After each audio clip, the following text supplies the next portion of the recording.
দেশের চলমান বন্যায় ক্ষতিগ্রস্তদের ত্রাণ, কৃষি উপকরণ, প্রাণী সম্পদের খাদ্য এবং পুনর্বাসনে দ্রুত ব্যবস্থা নেওয়া হবে বলে জানিয়েছে সরকার। সকালে এলজিআরডি মন্ত্রী মির্জা ফখরুল ইসলাম আলমগীরের সভাপতিত্বে অনুষ্ঠিত আন্তঃমন্ত্রণালয় বৈঠকে এই সিদ্ধান্ত হয়।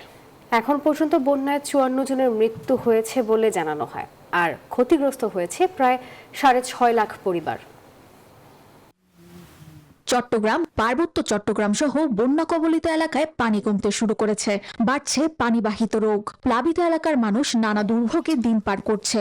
এই অবস্থা মোকাবেলায় দুর্গতদের দ্রুত পুনর্বাসনের সিদ্ধান্ত নিয়েছে সরকার। মঙ্গলবার আন্তঃমন্ত্রণালয় বৈঠকে বন্যা পরিস্থিতি মোকাবেলায় তাৎক্ষণিক ও দীর্ঘমেয়াদী করণীয় নিয়ে আলোচনা হয়। জানানো হয়, ক্ষতিগ্রস্তদের জন্য ত্রাণ, কৃষি উপকরণ, প্রাণী সম্পদের খাদ্য এবং দ্রুত পুনর্বাসনের ব্যবস্থা করা হবে। পুনর্বাসন বিষয়টাকে আমরা অগ্রাধিকার দিয়েছি।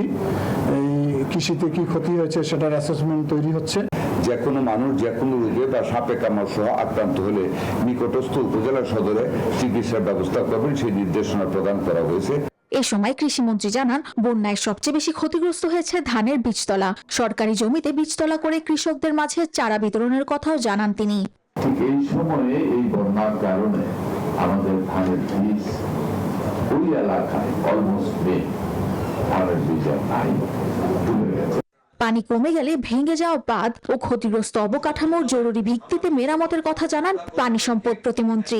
যেসব এলাকায় বন্যা হয়েছে, বাঁধ ভেঙে গেছেন, সেসব এলাকায় তারা যেন সার্বক্ষণিকভাবে সেখানে বাঁধগুলো পুনর্নির্মাণ এবং জরুরি ভিত্তিতে কিছু কাজ থাকে, সেই কাজগুলো আমরা করার নির্দেশনা দিয়েছি। বন্যা শেষ হলে ক্ষয়ক্ষতির পূর্ণাঙ্গ হিসাব শেষে সবাইকে পুনর্বাসন করার আশ্বাস আসে সরকারের পক্ষ থেকে। Desk report, news 24।